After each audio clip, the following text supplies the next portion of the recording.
Hi, and welcome to another episode of Sonic Odyssey, the music video channel dedicated to bringing you the last 5 decades or so of music in review and discussion format.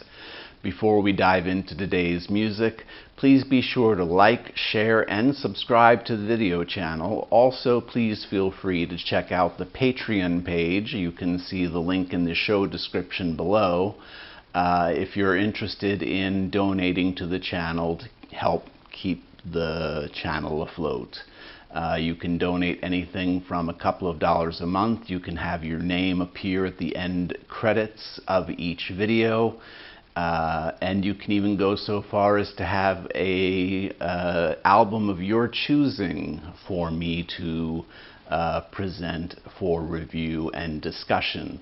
So please feel free to check out the Patreon page. Okay, today we're going to be looking at a really interesting album that came out in 1977. The band is Utopia, and the album is Ra. There's a few interesting things to note. Ra, of course, is the technically it is the second album from the band. They had an unreleased recording that they did prior to it, which didn't see the light of day until I think it was 2006 on a Japanese pressing of Demos and Rarities, a 2-disc collection of Todd Rundgren music. And then it was individually published as a CD in, I believe it was 2013. So technically it's their second CD, their second album, but it was pretty much their first release as simply Utopia. Prior to this, there had been 2 albums entitled Todd Rundgren's Utopia.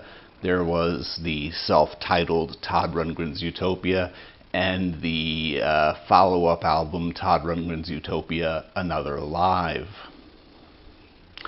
Both of those albums featured many of the musicians who went on to join in Utopia, the band, but they were also a much more fusion-oriented selection of music and style of playing.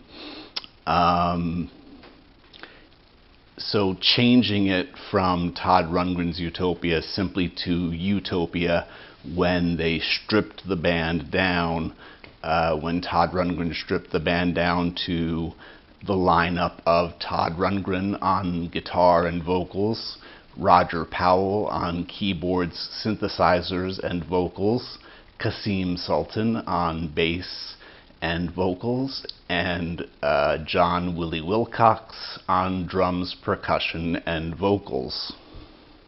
When they went to that official lineup, it seemed more reasonable to simply refer to the band as Utopia. So before we go any further, why don't we give a brief listen to a bit of music from Ra, which was released in 1977. It was their first release in 1977. They actually had 2 albums in 1977. The second was Oops, Wrong Planet. That one came out months later. The first song we're going to give a little bit of a listen to is actually a snippet from the first track, which is entitled Overture, Mountaintop and Sunrise / Communion with the Sun. So let's give that a listen right now.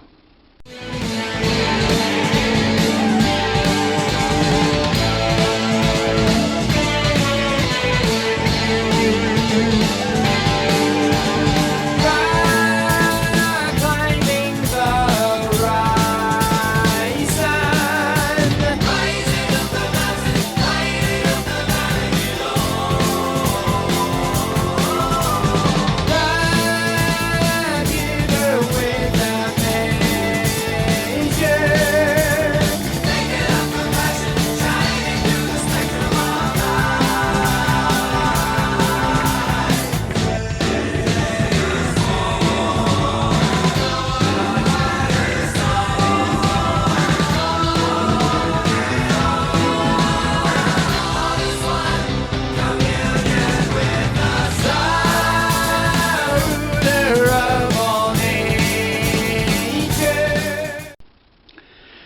As you can hear in Overture, Mountaintop and Sunrise / Communion with the Sun, it's a very progressive sound. This is typical of most of the music on Ra. It is a mostly progressive rock and art rock album. It is full of a lot of varying melodies and tempos, and the structure is loose-fitting, if you would. Ra is an interesting album in the Utopia catalog, as it does have only 7 songs on it, and the second song is called Magic Dragon Theater, and this is one of those Todd Rundgren songs where he likes to put a little bit of humor into his albums. It's a playful song, a jaunty little bit for a burlesque style show. Very trippy, very psychedelic, but also quite entertaining. Next up you have Jealousy, which is a Willie Wilcox song, and it's really heavy. It's probably the heaviest song on the album, and it's about just that, jealousy, envy, this feeling of that you have when you don't feel trusting of someone, which is followed by the Kasim Sultan track, Eternal Love. And so this is a beautiful counterbalance. Eternal Love is a piano ballad, and it is beautifully sung and a marvelous, as I say, counter to the song Jealousy. The last track on the first side of the album is entitled Sunburst Finish, and has, similar to Communion with the Sun, Sunburst Finish really has a lot of progressive elements to it, and a much more jamming freestyle fusion style to the sonic landscape. Side 2 of Ra kicks off with the anti-war song Hiroshima, which talks about the atomic bombings of Nagasaki and Hiroshima. And why don't we give a brief listen to some of that.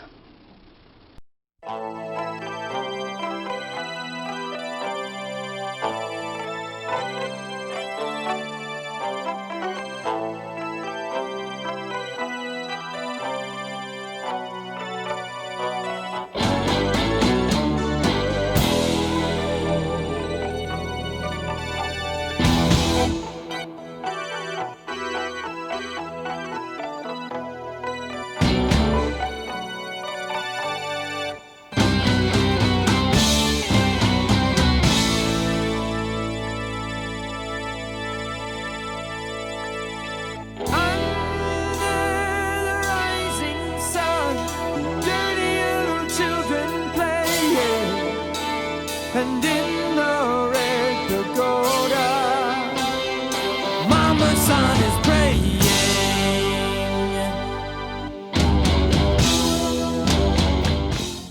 It's a pretty strong piece, and it does have Todd Rundgren playing a little bit of a Japanese stylized notes at the beginning of the piece.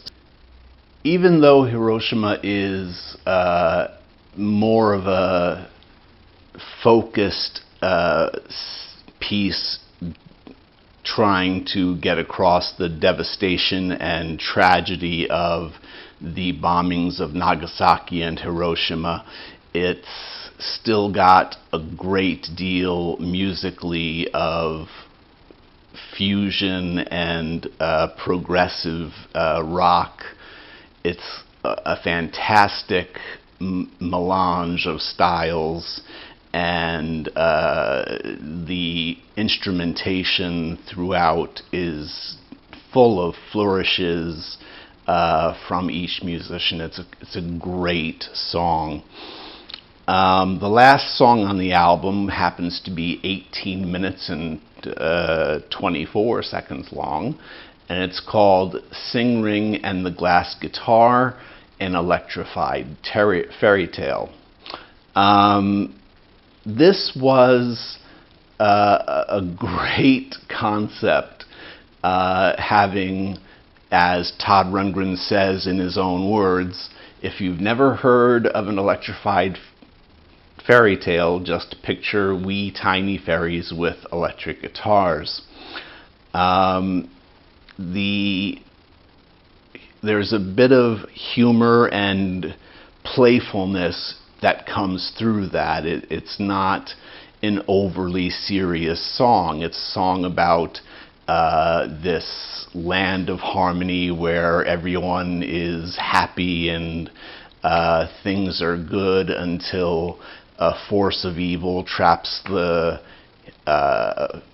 entity of Sing Ring in a glass guitar and puts this glass guitar into a chest with 4 locks and takes the 4 keys and casts them to the 4 corners of the world, so only 4 people will be brave enough to try and retrieve the keys and open up the trunk. It serves as a vehicle, and that all of that which I just said serves as the vehicle for the musicianship of the album, of the players. Each key has been cast to a different location. Earth, wind, fire, and water are the elements that are at play here, and each musician goes up against one of these elements in a solo performance. So it gives each player about 3 to 4 minutes of playtime on just a solo, just a presentation of their performance abilities as they try to retrieve the key, and eventually they all succeed and bring harmony back to the land. So that's the album Ra by Utopia. I love this album. I have always loved this album from the first song to the last. There's not a stinker in the bunch. Magic Dragon Theater does always stand out just a little bit because of its odd, humorous elements amidst all of the more seriousness of the rest of the album, but it still fits in so well because it's so intelligently, humorously played. If I had to give Ra a score, it would probably be 4, maybe 4.5 out of 5 stars.